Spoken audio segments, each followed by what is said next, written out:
베드로전서 이제 마지막까지 왔습니다. 우리가 조금 한번 상기를 해보자면 이 서신은 고난받는 성도들에게 보낸 편지였습니다. 앞서 1장부터 간략히 한번 좀 요약을 해보자면 흩어진 나그네와 같은 삶을 살고 있으나 하나님께 택함 받은 사람들이다. 그래서 우리 그리스도인들에게는 썩지 않고 더럽지 않고 쇠하지 않는 소망이 있다 말하면서 사람들이 이제 혹 우리를 이해하지 못할지라도 너희들은 하나님의 보배로운 백성이다. 자, 그래서 선을 행하다 고난을 받아도 그 길은 그리스도께 속한 길이기 때문에 모든 염려를 주께 맡기고 서로를 돕고 사랑하면서 이 믿음의 길을 가라. 이것이 믿음의 선배요 또 베드로의 당부이기도 하고 하나님의 말씀이었습니다. 자, 이제 오늘 이 베드로 전서를 마치면서 이제 끝으로 당부하는 바가 무엇인가 보니까 8절에 이렇게 말하죠. 근신하라 깨어라 너희 대적 마귀가 우는 사자같이 두루 다니며 삼킬 자를 찾나니 이렇게 말합니다. 자, 이것을 우리가 또 균형 있게 생각을 해본다면 우선은 이 마귀의 활동이 있다는 것을 인식하는 것, 그거는 좋은 것인데 그러나 우리가 또 주의해야 될 것이 있죠. 마귀가 활동한다는 것 자체는 사실이고 우리가 주의해서 깨어 있어야 하는 것은 맞습니다만 그러나 사탄 마귀는 이미 그리스도께 패배한 존재라는 것을 꼭 기억할 필요가 있습니다. 하나님과 맞서서 싸울 정도의 능력이 이미 사탄 마귀에게는 없습니다. 그래서 뭐라고 말씀드렸던가요? 그리스도 안에 있는 하나님의 백성들을 사탄 마귀는 절대로 빼낼 수가 없다고 했습니다. 다만 지금 말하는 것은 그 사탄 마귀도 어느 정도의 활동들을 하기도 하고 성도들을 넘어뜨리려고 하는 그런 영향을 미치기 때문에 주의해서 근신하여 깨어있기를 사모하라 말을 하는 것입니다. 자, 사탄 마귀가 하는 행동들이 그런 게 있죠. 우리를 하여금 염려를 하나님보다 크게 만들기도 하고 어떤 상처를 오래 붙들게 만들기도 하고 또 누군가의 어떤 말 한마디에 마음이 딱 묶여버리게 하고 그렇게 선을 행해도 무슨 소용이 있느냐 이렇게 생각하게 만드는 그렇게 성도들의 마음을 흔들어 버리는 그런 일들을 하기 때문에 베드로가 이어서 하는 말이 9절에 이렇게 말하죠. 너희는 믿음을 굳건하게 하여 그를 대적하라. 이렇게 말합니다. 자, 믿음을 굳건하게 한다. 이 말이 믿음으로 대적하라는 것이 내가 강한 존재가 되어가지고 사탄 마귀랑 싸우라 이런 게 아닙니다. 믿음으로 대적한다는 것은요, 우리가 더욱더 그리스도께 붙어 있는 마음입니다. 무엇이냐? 무엇을 믿는 믿음이냐? 예수 그리스도께서 십자가에서 이미 사탄 마귀를 다 짓밟아 버리셨고 부활에 승리하셨음을 그 진리를 붙드는 믿음인 것입니다. 하나님께서 나를 절대 버리지 않으신다는 그 말씀 위에 굳건히 서는 것, 그것이 바로 믿음으로 대적하는 것입니다. 믿는 것이죠. 우리 주님께서 사탄 마귀보다 훨씬 더 강하시다. 이미 다 승리하셨다. 자기 백성을 절대 놓지 않으신다. 이 주를 향한 믿음을 굳건하게 하여서 사탄 마귀를 대적하는 것이지 내가 사탄 마귀와 싸우라는 것이 아닙니다. 그래서 굳건한 믿음이라는 것은 이런 거죠. 나는 어떠한 상황에서도 그리스도께 속한 사람이라는 믿음, 하나님은 나를 돌보신다는 믿음, 은혜의 하나님께서 나를 굳건하게 붙드신다는 믿음입니다.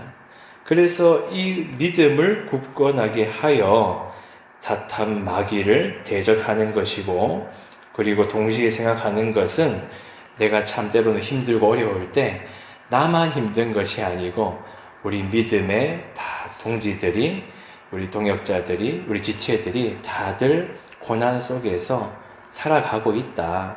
그렇기 때문에 혼자 걷는 길이 아니고 너희들이 서로를 붙들어 주라 하는 것이 베드로의 마지막 당부입니다.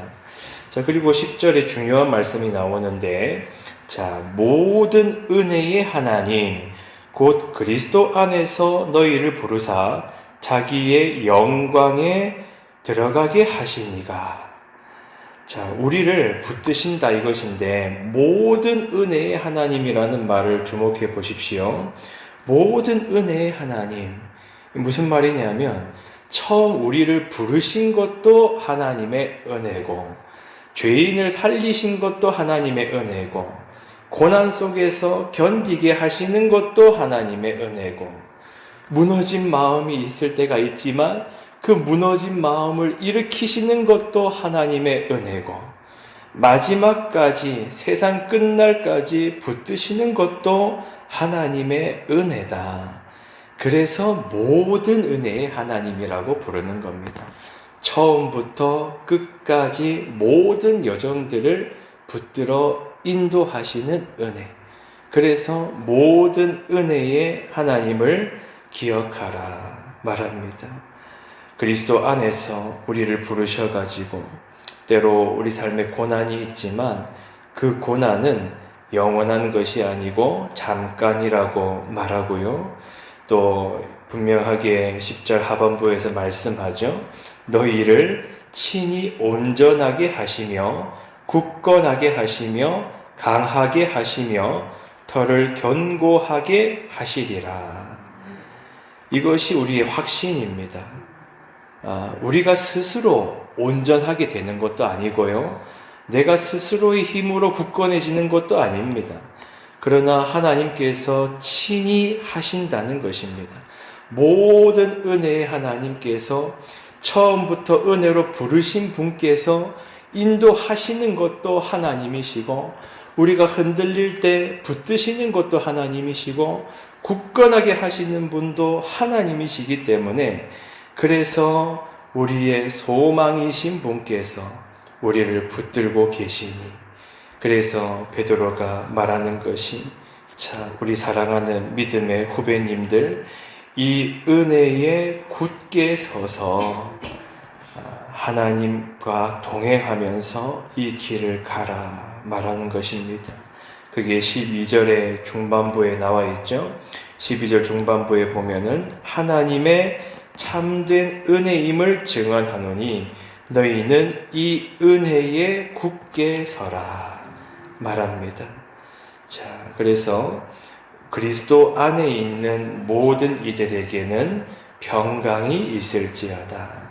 자, 14절 말씀 우리 같이 한번 읽어볼까요? 시작. 너희는 사랑의 입맞춤으로 서로 무난하라. 그리스도 안에 있는 너희 모든 이에게 평강이 있을지어다. 아멘. 자, 바로 이 확신 속에서 다시 한번 편지를 마무리하면서도 이 베드로가 후배들에게 당부하는 것이, 자, 여러분 사랑의 입맞춤으로 서로 무난하십시오. 서로를 돌아보고 서로를 격려하고 응원하고 힘을 주고 그렇게 한 몸이 되어서 이 믿음의 여정을 가는 것이고, 자, 그리스도 안에 있습니다. 우리들은 그래서 모든 평강이 있을지어다 말합니다. 그래서 오늘 이 말씀을 우리에게 딱 새긴다면, 여러분 오늘도 우리가 깨어있기를 사모하고 말씀을 붙드는 것이고, 자, 오늘 말씀에서도 너희가 강한 존재다 말하지 않고 우리를 붙드시는 그리스도께서, 성부 하나님께서, 또 인도하시는 성령 하나님께서 친히 우리를 온전하게 하실 것이고 굳건하게 하실 것이고 강하게 하시며 견고하게 하시며 인도하실 것이니 하나님 오늘도 주께 삶을 맡기고 또 주님의 말씀을 따라서 사랑의 사람으로 또 살아가기를 결단합니다. 하나님 도와주시고 함께하여 주시옵소서. 이런 기도로 오늘 하루를 또 강건하게 평강 가운데 또 서로 무난하시면서 살아가시기를 축원합니다. 통성으로 주여 한번 외쳐 기도하겠습니다. 주여